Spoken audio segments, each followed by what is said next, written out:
ప్రచార సాహిత్య ప్రవీణ విమర్శన భూషణ శ్రీ గుమ్మలూరు సత్యనారాయణ గారి నా సహస్ర మాస జీవిత యాత్రా చరిత్ర 36వ భాగం 16/6/20. ఉద్యోగ జీవితంలో ఏప్రిల్ నెల రాగానే నా జీవితంలో ముఖ్యమైన మార్పు నాంది జరిగింది. ఓఎంసీ అగ్రికల్చర్ నంబర్ 941 7/4/66 నాడు ప్రభుత్వం నుండి ఆకాశవాణి సంస్థ కేంద్ర ప్రభుత్వంలో పనిచేయడానికి అనుమతి వచ్చి అప్పటికే 11/2/66 నుండి నేను సెలవుపై ఉన్నా. ఆ సెలవుపై వెళ్ళేటప్పుడు ఛార్జీ ఇక నా అప్పగింతల బాధ్యత నాపై ఏమీ లేదు.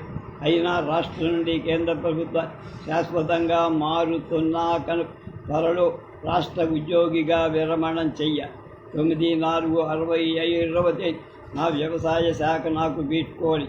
నేను నెల్లూరు వెళ్ళేటప్పుడు ఆర్థిక సహాయం చేసిన అడ్వకేట్ సర్ల సూర్యప్రకాశరావు మిత్రుడు ఈ బ్రహ్మయ్య గారు ఇవ్వాల్సిన డబ్బంతా చెక్కు రూపంలో ఇచ్చేసి కృతజ్ఞతలు తెలుపుకొని సెలవు తీసు హైదరాబాదులో ఇక నేను ఎవరికి ఇవ్వక్కను. ఆకాశవాణి ఉద్యోగ ప్రవేశం 11/4/60. ఏప్రిల్ 10వ తేదీ రాత్రి బయలుదేరి 11 ఉదయం నేనొక్కడిని పెదవాడు భోజనం చేసి ఉదయం 11:45 రేడియో స్టేషన్కి బయలుదేరి దారిలో మంచి శకునాలేవి కానున్నది కాకమారదని వాటిని వదిలేసి ఆకాశవాణి కార్యాలయంలో స్టేషన్ డైరెక్టర్ ప్రతాప్ కిషన్ అమిత గౌరవంతో నాకు స్వాగతం పలి మిగిలిన ఉద్యోగులు చిన్న పరిచయ సమావేశం నాకంటే ముందుగానే కేవీ సుబ్బారావు తాతయ్య గారు వచ్చి చేశారు. వాళ్ళిద్దరూ వ్యవసాయ విభాగంలో పనిచేసేవాడు. నేను వచ్చిన 2-3 రోజులు కార్యాలయానికి వెళ్ళి కార్యనిర్వహణలోని తీరుతెన్నులు అర్థం చేసుకుని నాకు బాగా పరిచయం ఉన్న ప్రయాగ నరసింహశాస్త్రి, గంధా కనకలింగేశ్వరరావు ఎక్కువగా విషయాలు చెబుతూ వచ్చి పేరు మాత్రం విని వారి పట్ల గౌరవం ఏర్పరచుకొని ఆమంచెర్ల గోపాలరావు, కందుకూరి రాంభద్రరావు, పి శ్రీనివాసన్, అతని భార్య సుభద్రరావు, కొత్తగా డాక్టర్ జీవి కృష్ణారావు ఈ శతాబ్దపు గొప్ప మేధావి ఆయన్ని తీసుకొచ్చి మేము ఇక్కడ వేమన త్రిశత జయంతి ఆ జయంతిలో ఆయన సన్మానం చేసి గేడిద కామేశ్వరరావు గారులతో పరిచయం చేసి ప్రసిద్ధ సాహితీవేత్త జలసూత్రం రుక్మిణీనాథ జరుక్ శాస్త్రం అంటారు ప్యారడీ అన్న వాళ్ళతో చిన్న సాహిత్య సమావేశాలు. ఇందులో నా మాదిరిగా దేశంలోని 10 ఆకాశవాణి కేంద్రాల్లో వ్యవసాయ ప్రసారాలకు నియమింపబడి ఉద్యోగులందరికీ కొత్త శిక్షణ ఏర్పాటు చేశామని హైదరాబాద్ రాజేంద్రనగర్ కమ్యూనిటీ డెవలప్మెంట్ కార్యాలయం 18/4/66 నుండి వాటికి హాజరు కావాలని కార్యాలయం నుండి ఉత్తర్వు. సంతోషంగా ఆ రోజుల్లో స్టేషన్ డైరెక్టర్ ప్రతాప్ కిషన్ గారు ఆ రేడియో స్టేషన్ బదిలీ చేసిన భోపాల్ చేసిన ఉత్తర్వు. వారికి 15వ తేదీ వీడ్కోలు. ఆ రాత్రి బయలుదేరి హైదరాబాద్ రాజేంద్రనగర్లో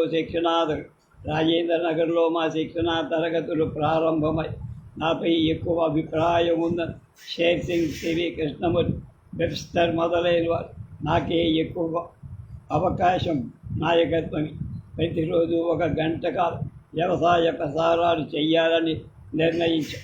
కానీ అది ఎంత కష్టమో వాటిని నడిపే వాళ్ళకి ఉదయం మధ్యాహ్నం 15 నిమిషాలు, సాయంత్రం 30 నిమిషాలు.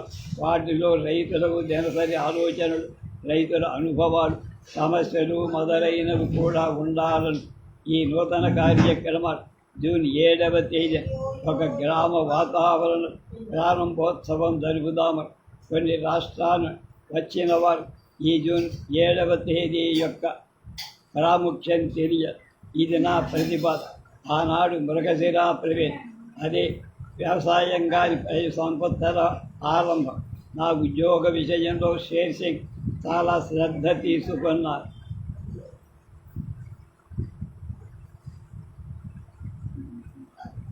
18వ తేదీ సాయంకాలం 7:30 హైదరాబాద్ కేంద్రం నుండి ప్రసారమై నా ప్రసంగ విని నా అధికారులు చాలా సంతోషించి నాపై అభిప్రాయాన్ని పెంచుకొని నూతన కార్యక్రమాన్ని విజయవంతం చేయడానికి నా కృషి ముఖ్య కారణమవుతుందని నాపై ఆశలు పెట్టి 2/5/66 తేదీ సమావేశాలు ముగిసి మా శిక్షణ తరగతులు జరుగుతున్న సమయంలో నా భార్య ఆరోగ్యం బాగాలేక నేను పడే ఆందోళన నా మిత్రులకు అర్థమై ఒక విధమైన సానుభూతిగా నా ఇంట్లో నా భార్య వద్దనే కాలం గడపడానికి తాపత్రయం పడేవాడు. క్రమంగా రాజేంద్ర నగర్ నుండి హైదరాబాద్ రేడియో కేంద్రానికి కొన్ని శిక్షణా తరగతులు పంపినందువల్ల ఇంటికి వస్తూ పోతూ ఉండే అవకాశం కలిగి నా భార్య తుది కోరిక 25/4/66 తేదీ శంకర జయంతి. నా భార్య తన చివరి ఉద్దేశాలు నాకు చెప్పడం ప్రారంభించింది. ఏమంటే ఆమెలో ఒక భీతి కలిగి ఇంకా తాను ఎక్కువ రోజులు బతక మన చిన్నాడు కృష్ణమోహ ఎక్కువగా తన అక్కతోనే ఉండటానికి ప్రోత్సాహం చూపుతాను. బహుశా ఇక నాకు అమ్మ ఉండదు, అక్కే అది దిక్కు అనుకున్నాడేమో అని కంటనీరు.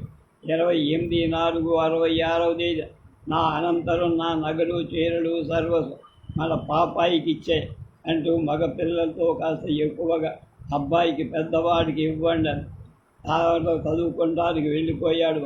ఏమిటో వాడి బతికి ఎలా ఉంటుందో అనే సంకోచం మనసులో ఉండి ఉండదు. అందుకే ఇలా కొంతసేపటి తిరిగి మాట్లాడు. మంచి ముత్యాలహారం నేను వేసుకోవాలని ఉంది, నాకు పాపాయికి చెరొకటి తీసుకురండి. ఆ మర్నాడే చార్మినార్ వద్దకు వెళ్ళి 10 గ్రాముల చిన్నవి 10 గ్రాముల పెద్దవి సహజ ముత్యాలు 104 రూపాయలు కొన్ని చూసి చాలా సంతోషం. ఒక రోజంతా ముత్యాల పట్టణాన్ని తల కిందే ఉంచడం. ముత్యాల దండని విజయవాడలో కట్టిస్తా. అక్కడికి మనం వెళ్ళిపోతున్నాం కదా. 1/5/66 తేదీ పిల్లలకి ఎవరికి పెళ్లి చేయలేకపోయా. మీరు రిటైర్ అయ్యాక మరింత కష్టమేమో అనుకుని, కానీ భగవంతుడు దయవ మీకు మంచి ఉద్యోగం దొరికి అని గద్గదంగా 2వ తేదీ మా సభలు ముగిశాక పాపాయి పుట్టినరోజు కూడా వస్తుంది. ఒక వారం సెలవు పెట్టాను. ఈలోగా మనకు విజయవాడలో ఇల్లు దొరికేట్టు చేశాను. అక్కడికి వెళ్ళిపోదామంటూ ఆమె పక్కన మంచం మీద నా చేతిని తడుపుతూ, ఏమండి నాకు ఒకటే కోరిక. ఏమిటండి? నీకు ఈ అభ్యంతరం ఎందుకు వస్తున్నాయి? ధైర్యంగా నీ ఆరోగ్యం బాగుపడుతుందా? కొన్ని నిమిషాలు ఊరుకొని, ఏం లేదు, వచ్చే జన్మలో నేను మీ భార్యగా ఉండాలని ఉంది. ఏమిటి వెర్రాలు? వచ్చే జన్మలో నువ్వు ఎవరికి పడతావు అని ఆ మాటలు కష్టంగా నవ్వు తెచ్చుకొని 5/5/66 నా కుమార్తెకు పుట్టిన కొత్త బట్టలు తెచ్చి కట్టుకొని తనకి అమ్మకి నమస్కారం చెయ్యటానికి వెళ్ళి బిడ్డ తల నిమితూ నీవే తలంటుకున్నావా? తర్వాత నాతో తన పెట్టెలోని గొలుసు తీసి కుమార్తెకి ఇయ్యమని. గొలుసు నేను కొనిన బిడ్డను చూసి మురిసిపోదు. ఒంటి నిండా నగలు పెట్టుకొని దీర్ఘ సుమంగళిపై బతుకు తల్లి అని 6వ తేదీ నాడు ఆమె రక్త పరీక్ష ఫలితానికి చాలా మెరుగుపడింది. కానీ ఆమె మాట రావట్లేదు. రోజంతా యోగ నిద్ర. ఆ సాయంత్రం 1కి వస్తున్నదన్నారు. మరొక గదిలోకి మార్చి పక్క గుడ్డలు సవరి పడుకోబెట్టి 8వ తేదీ ఏ మాట అదే. ఆ రోజంతా డాక్టర్తో సలహా సంప్రదింపులే. మా ఇంటి డాక్టర్ ఉదయమే వచ్చి ఏ చైతన్యం లేక పరిగెట్టుకుండా రోగి ఇంజెక్షన్ ఇవ్వాలి. నేను దాన్ని తీసుకొని రాలా. ఉదయం 7 గంటలకు హైదరాబాద్ ఏ మందు దుకాణం తెరవరు. దగ్గరగా ఎవరైనా డాక్టర్ ఉంటే వారి వద్ద తీసుకురాగలరా అన్నారు. మా ఇంటి పక్క వీధిలో డాక్టర్. అతని ఇంటికి వెళ్ళి ఇంజెక్షన్ గుడ్డి ఉంటే ఇవ్వనని చేతిలో 10 రూపాయలు. ఇప్పుడు మీకు నేను జ్ఞాపకం వచ్చానా? నా వద్ద ఇంజెక్షన్ లేదా? బతిమాల. ప్రాణాపాయంలో ఉన్న రోగిని రక్షించడం ప్రతి వైద్యుడికి ఉంది కదా. సరే కానీ నా వద్ద ఆ మందు లేదు, వెళ్ళండి. తిరస్కాయ వచ్చి చెప్తే ఆ డాక్టరే తన ఇంటికి వెళ్ళి తెచ్చి భార్యకి ఇంజెక్షన్. సాయంత్రం పాయి కలుసుకుని చివరి క్షణాల్లో ఆమె వివర్ చెడిపోయి నేను చెయ్యగలిగింది ఏం లేదా. ఆ రాత్రి ఆమెకు మలమూత్ర విసర్జన పరుపు మీదనే అయ్యి ఉదయమే 9/5/66 నేను ఆమె శరీరాన్ని శుద్ధి చేస్తాను. దానికి ఆ కదలిక కళ్ళు తెరిచి నన్ను తేరిపార చూసి పక్కనున్న రేడియో నుండి భక్తి రంజని పాటలు రామకీర్తనలు వినబడి ఉదయం 6:37 గదంతా చూసి పక్కనే రెండవ కుమారుడు రాము చిన్నవాడికి ఇంకా నిద్రలోనే ఉన్న కుమార్తె పెరట్లో నా భార్య కళ్ళు తుది శ్వాస పెట్టి రెండు చేతులు తిరిగి ఈ చేతులు ఊర్ధ దిశగా తిరిగి నా జీవితం సరి అన్న లాభవ సంవత్సర వైశాఖ బహుళ పంచమి సోమవారం ఉదయం 6:37 పూర్వాషాఢ నక్షత్రంలో నా భార్య సౌభాగ్యవతి కామేశ్వరి పరమపతి సరియగు తేదీ 9/5/1960. నా వివాహమై 36 32 నాతో కాపురం చేసి 5 పిల్లలను కనిపెట్టి పిల్లలకు వివాహాది శుభకార్యాలు చేసే సమయం ఆసన్నమైన ఆ శోభ చూడపోకుండా పిల్లల భవిష్యత్తు నాపై వదిలి వెళ్ళిపోయి కార్యేషు దాసి అనే శ్లోకానికి ప్రత్యక్ష నిద రామన్ తల్లి వంక చూస్తూ ఉండిపోయాడు. చిన్నవాడు మోహనికి ఏమైందో తెలియక ఏడుస్తూ అక్కను చూస్తూ ఉన్నాడు. ఆ వేళకు మా ఇంటికి డాక్టర్ వచ్చి దృశ్యాన్ని గుండెను వాటిని చూసి ఏముంటుంది ఎప్పటికే మరణించినట్టు. ఆనాడు గోపాలకృష్ణ గోఖలే జన్మ శతవార్షిక జయంతిని ప్రభుత్వం జరుపుతుంది. ఆఫీసర్లకు సెలవు. ఆ రోజు మధ్యాహ్నం నేను ఎవరితో మాట్లాడుతూ ఈరోజు సెలవు కదా అనే మాట పక్కనే ఉన్న నా కుమార్తె అమ్మ చచ్చిపోయిందని సెలవిచ్చారా అన్నట్టు పిల్లల దృష్టిలో తల్లి అత్యున్నత వ్యక్తి అనే అభిప్రాయం. నా భార్య మరణ వార్త వెంటనే విద్యానగర వీధులకు పాకి ఆ రోజు సెలవు కనుక ఆఫీసుకు వెళ్ళక్కర్లేదు. వ్యక్తులు 10 గంటల వరకు వస్తూనే ఉన్నారు. నా స్నేహితుడు గోపాల్ రామంతో పాల్ చెరువు దగ్గర ఫోను దొరకలేదని చివరికి విసిగిపోయి ఫోన్ దొరకలేదు, అర్జెంట్ టెలిగ్రామ్ ఇచ్చామని తిరిగి వచ్చి దానిలో క్రమంగా వార్త వెళ్ళిన స్నేహితుడు మధ్యాహ్నం 3-6 వరకు వస్తాడు. ఊరిలో ఉన్న నా తోడల్లుడు మహీధర సూర్యనారాయణ స్వామి వచ్చే ఉదయమంతా ఉన్న తిరిగి సాయంత్రం వచ్చి 50-60 మంది ఒకేసారి వచ్చారు. 10వ తేదీ అంతవరకు ఏర్పడి నాకు ఒక్కసారిగా ప్రవాహంతో దుఃఖం కలిగి సాయంత్రమే దహన సంస్కారాలు చేయాలనుకున్నాను కనుక నా వద్ద పనిచేసిన ఉద్యోగం 5-6 మా ఇంటి వద్దనే వాకిల్లో వేప చెట్ల కింద కూర్చున్నారు. ప్రతి పని ఏ పని అయినా 5 గంటలు ప్రేతకర్మ చేయించే పురోహితుడు 2 చింతల కృష్ణమూర్తి వచ్చి అన్నిటికీ సిద్ధపరుస్తూ 9వ తేదీ రాత్రి అంతా నేల మీద పడుంటూ నా భార్య మృత శరీరానికి దగ్గరగా చీమలు రాక చుట్టూ మందు పులిట్టి తల్లి శరీరంపై రోజు వాటర్ సువాసనతో చిమ్ముతూ కంటి కులుకైనా లేక రామం గోపాలు కాపలాగా శుద్ధి తర్వాత మృతదేహాన్ని మా ఇంటి ఎదుట రోడ్డుపై సిద్ధపరిచిన దానిలో ఉంచడానికి తీసుకెళ్ళా. లారీలో దృశ్యాన్ని చూసిన మా చిన్నవాడు మోహన్ ఎక్కడికి తీసుకుపోతున్నారు. 8 కిలోమీటర్ల దూరం కనుక అడ్డా శ్మశాన లారీ ఏర్పాటు చేయించాము.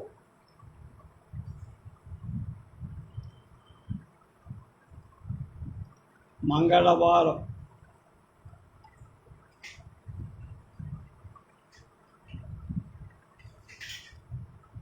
సాయంత్రం 5:15 నా గృహలక్ష్మి నా ఇంటి నుంచి శాశ్వతంగా మరో ప్రపంచానికి వెళ్ళి సరిగ్గా 6 గంటల సూర్యాస్తమయ సమయం అయిందో లేదో రెండో కొడుకు రామకృష్ణ తల్లికి చితికి నిప్పండి ఒక అరగంటలో అయిపోయి బుధవారం 11 విశాఖ నుండి నా బాంబర్ది పోయి మా చిన్నవాడు అమ్మ ఎప్పుడు వస్తుందా, నువ్వు పెద్దాడైతే వస్తుందా.